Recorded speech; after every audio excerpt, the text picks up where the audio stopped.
Halo teman-teman, selamat datang di channel Di Balik Layar Hidup. Pada kesempatan kali ini, saya ingin berbagi sebuah cerita yang sangat menarik dan penuh makna.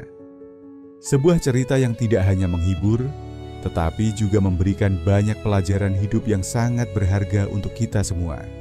Seperti biasa, cerita ini mengandung banyak hikmah yang bisa kita ambil untuk menjalani kehidupan sehari-hari.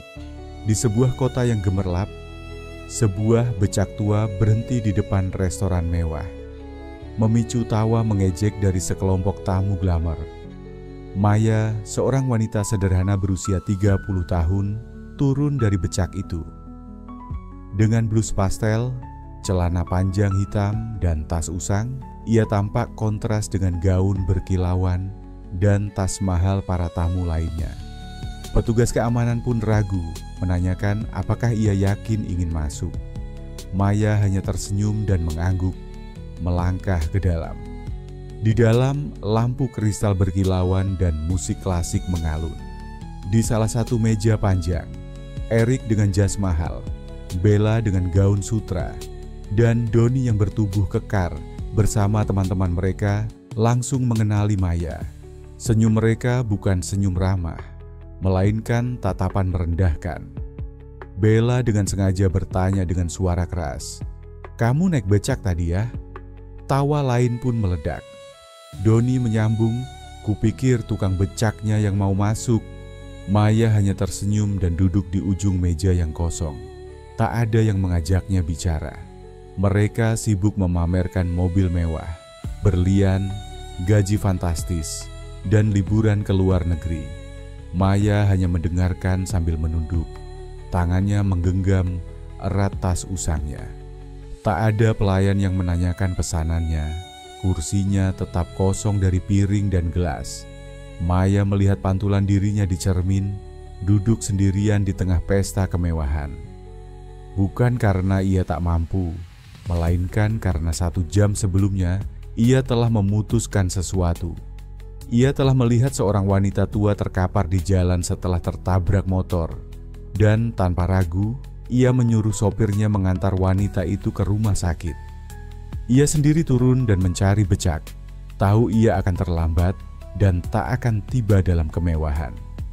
Tetapi ia tak menyangka dunia yang menunggunya malam ini akan lebih menyakitkan. Malam semakin larut, tawa dan obrolan semakin riuh. Maya tetap duduk tegak, meski bisikan sinis terdengar dari segala arah.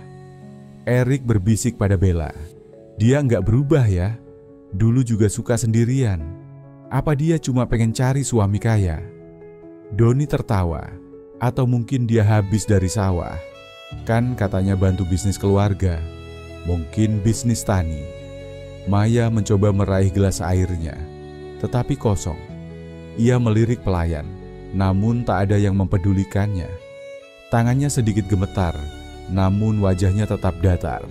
Bella tiba-tiba membuka tasnya, mengeluarkan lipstik mahal, dan dengan nada polos palsu bertanya, "Maya, kamu masih pakai lipstik 15.000 ya? Warnanya lucu sih, sederhana banget." Maya meletakkan gelasnya perlahan, menatap lurus ke arah Bella. Tatapan itu membuat Bella terdiam sejenak, lalu buru-buru menutupinya dengan tawa paksa. Tak cukup sampai di situ, Doni menyodorkan dompet kulit buayanya, menyindir, "Maya, kamu pasti bawa dompet dari pabrik konveksi ya? Murah meriah, tapi penting niatnya." Maya membuka tas selempangnya, mengambil dompet kain kecilnya yang sudah agak pudar, menatapnya sebentar, lalu mengembalikannya tanpa berkata apa-apa.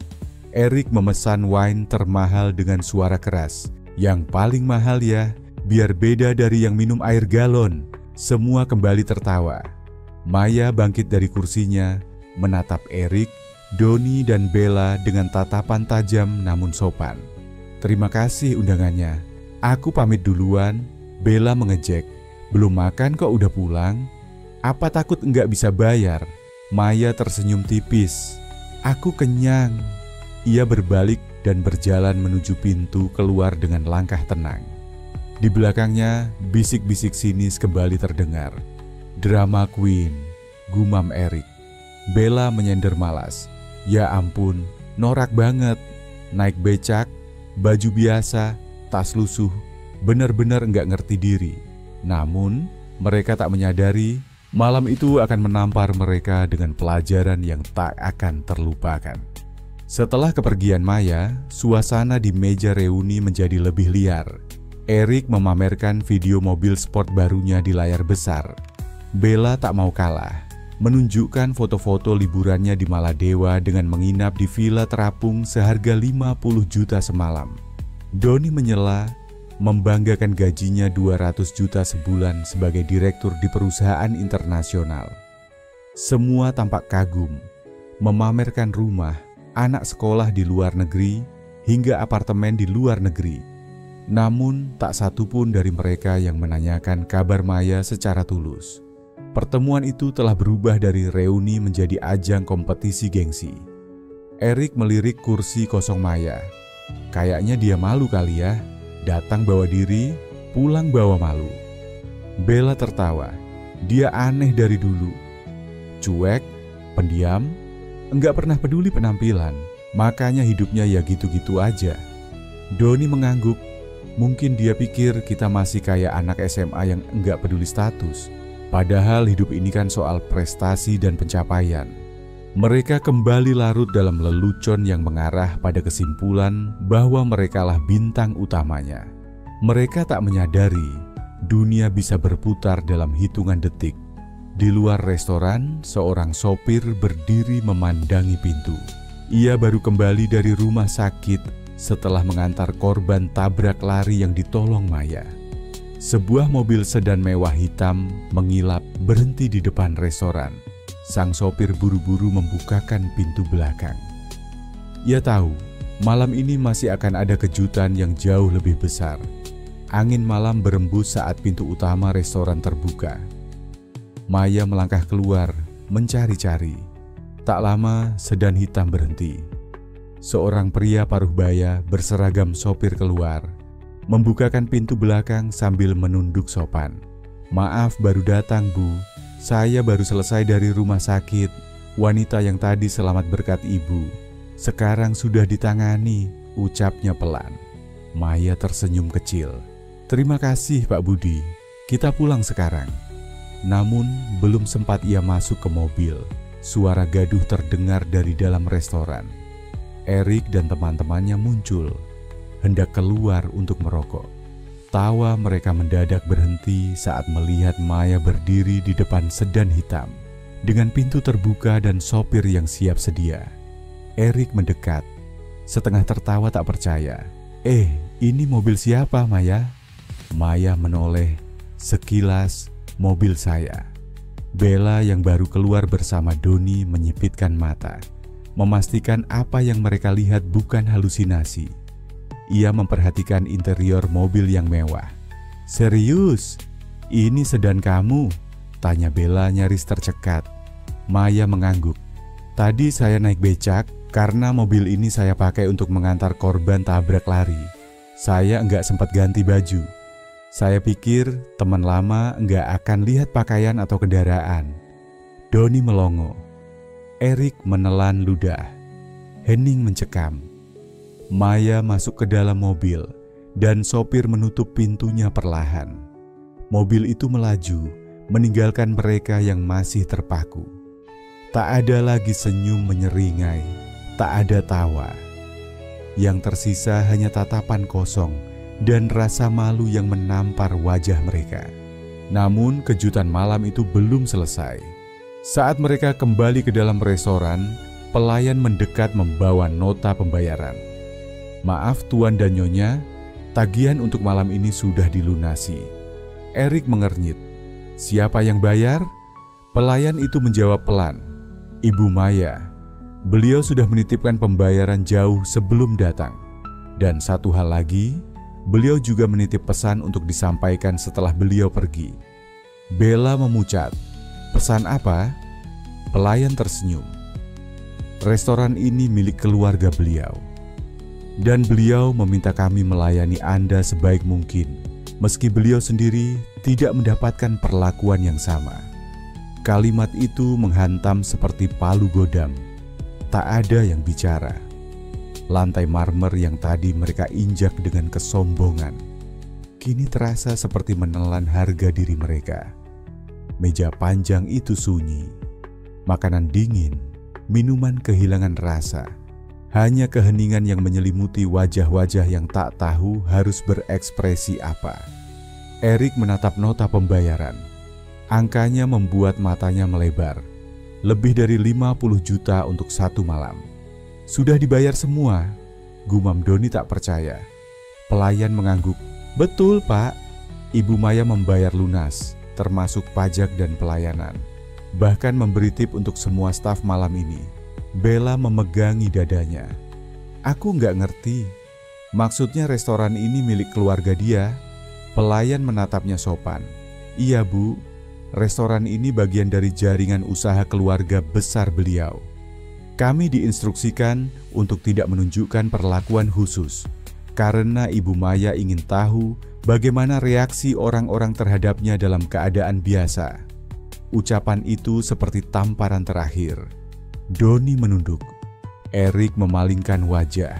Bella menggigit bibirnya kuat-kuat.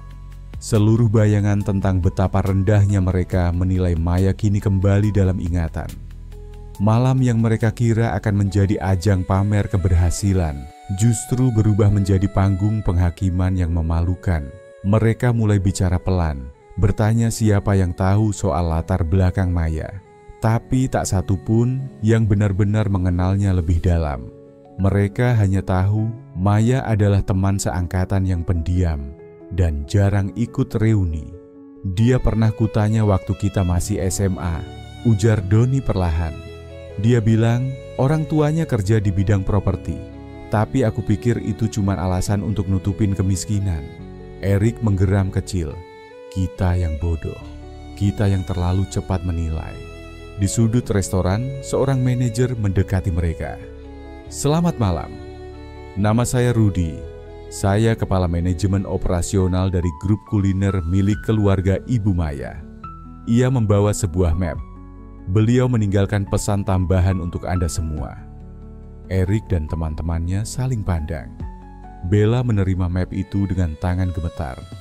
Ia membuka perlahan dan membaca surat pendek di dalamnya. Terima kasih sudah mengundang saya.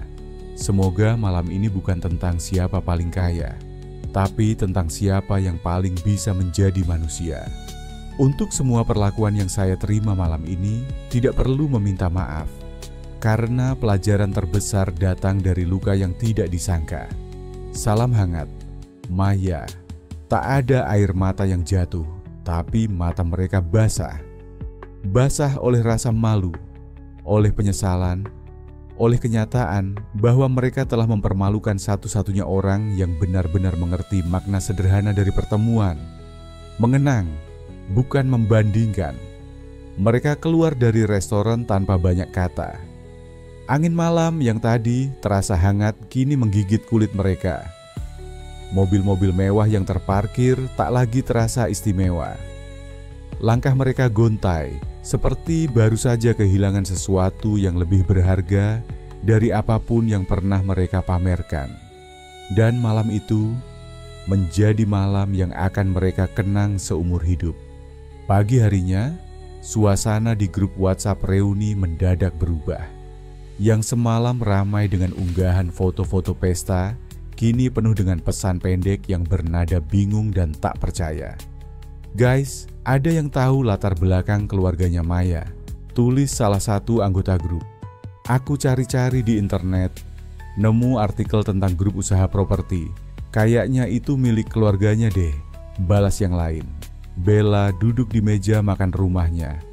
Wajahnya belum mandi, rambut berantakan, tapi matanya terpaku pada layar ponsel.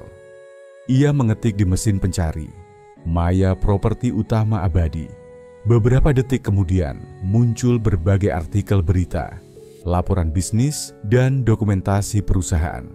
Semuanya menyebutkan nama Maya Setiawan sebagai salah satu direktur muda di perusahaan properti terbesar di kota, PT Puncak Jaya Realty. Bella membuka salah satu artikel. Matanya membelalak ketika membaca bagian profil. Maya Setiawan, 30 tahun, direktur termuda, lulusan luar negeri, dikenal rendah hati dan menghindari publikasi, memiliki pengaruh besar terhadap proyek-proyek pembangunan kota, termasuk pusat perbelanjaan dan hunian mewah. Tangannya gemetar saat menyadari nama perusahaan tempat suaminya bekerja disebut dalam daftar anak perusahaan yang bekerja sama dengan grup properti itu. Ia memanggil suaminya, "Sayang, aku kemarin ikut reuni dan aku ngatain orang yang ternyata pemilik tempat kamu kerja." Suaminya hanya menatap dengan alis terangkat. Tapi Bella tahu ini lebih dari sekadar rasa malu. Ini bisa menjadi bencana.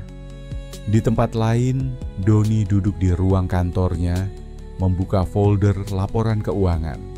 Ia adalah salah satu manajer divisi di perusahaan kontraktor yang sering bekerja sama dengan perusahaan properti. Pagi ini ia menerima surat dari direksi akan ada audit besar-besaran karena adanya temuan penyalahgunaan dana operasional. Jantung Doni berdegup kencang. Ia sadar bahwa dirinya pernah mengalihkan dana keperluan kantor untuk membeli jam tangan mewah dan beberapa laporan fiktif lainnya. Sementara Erik yang bekerja di bidang investasi juga menemukan sesuatu yang tak kalah mengerikan. Portofolio investasinya di sektor properti sedang dievaluasi ulang, dan pihak pengelola dana yang tak lain adalah grup properti milik keluarga Maya mulai menunda pencairan dan proyek-proyeknya. Erik memukul meja kerjanya. Kenapa dia nggak bilang siapa dia sebenarnya semalam? Teriaknya frustasi. Tapi di hatinya, ia tahu jawaban itu. Maya tidak butuh pengakuan. Ia hanya ingin melihat siapa yang masih bisa memanusiakan manusia tanpa perlu topeng kemewahan. Dalam waktu 2 hari, seluruh peserta reuni mulai saling menghubungi.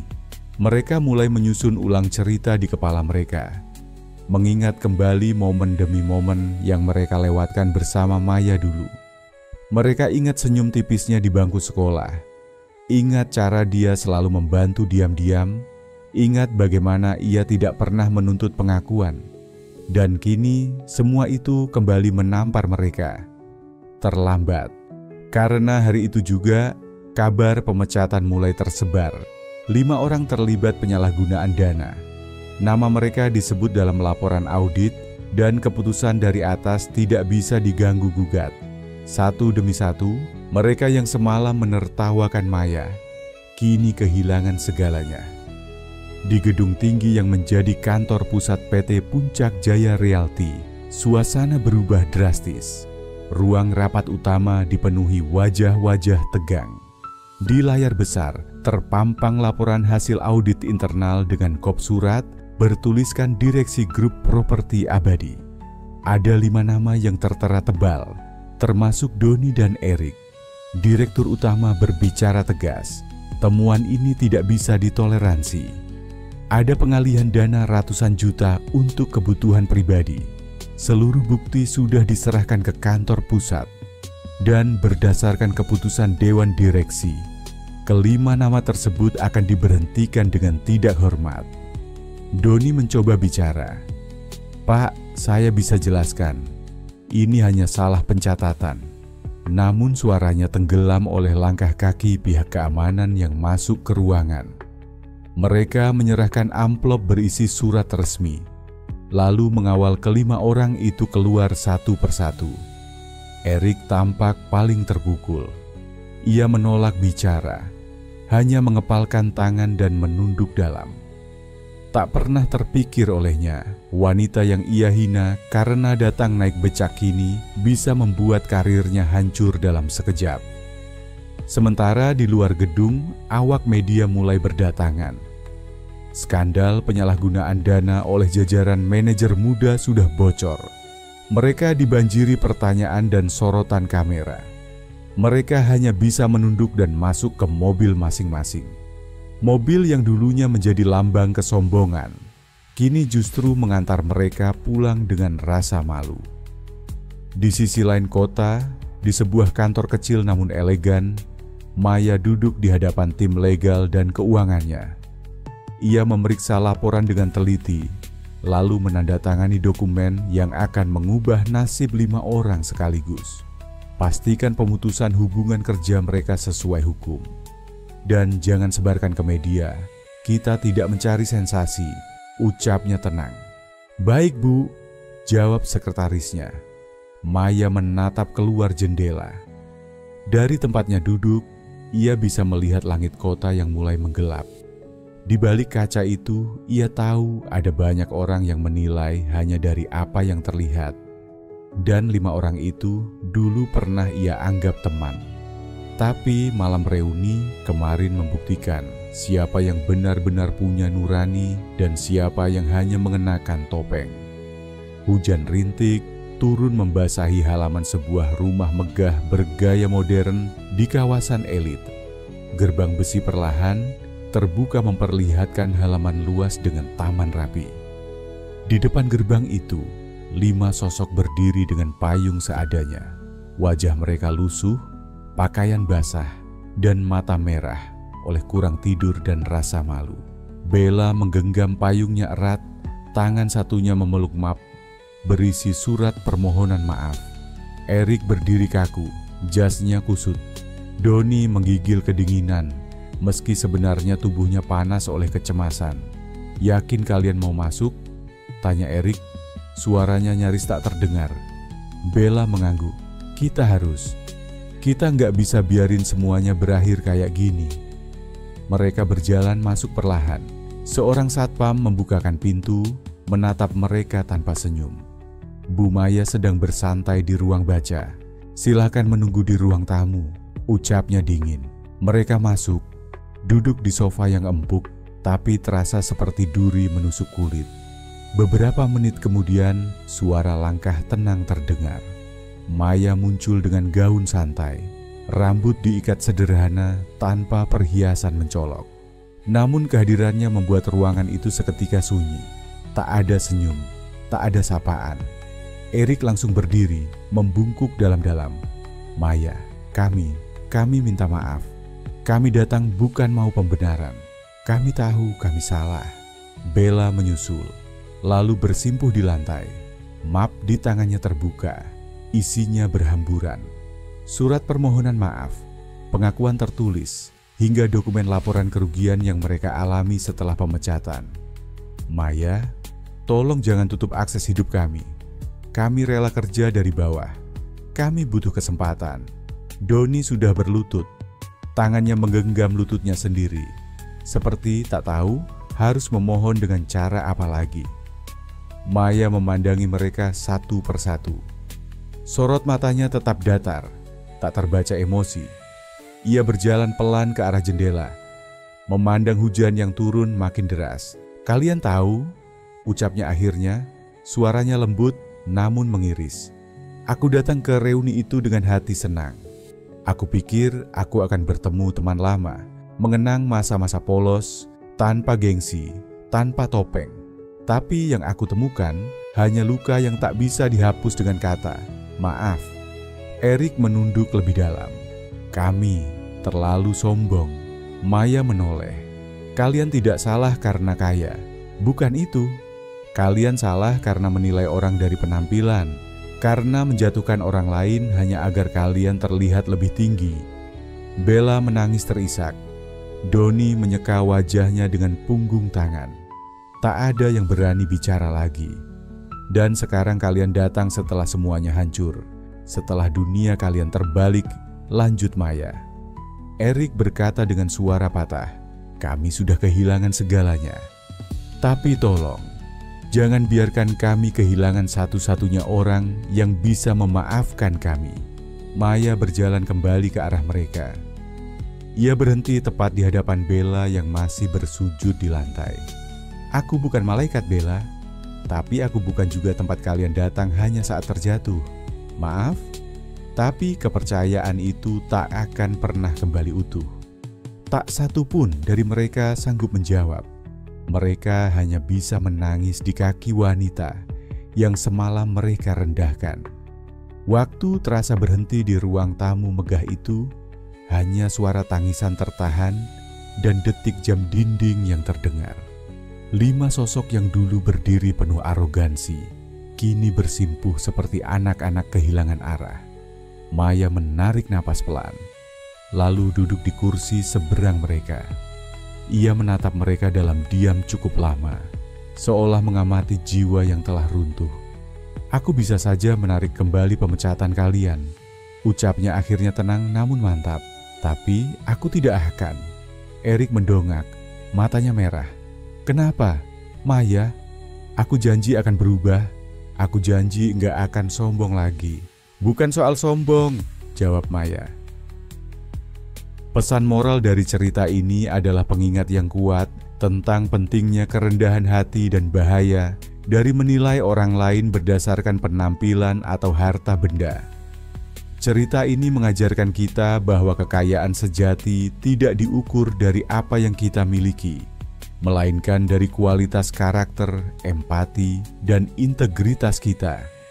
Seringkali kita terjebak dalam jebakan gengsi dan perbandingan sosial, sibuk memamerkan pencapaian material dan melupakan nilai-nilai kemanusiaan yang lebih dalam.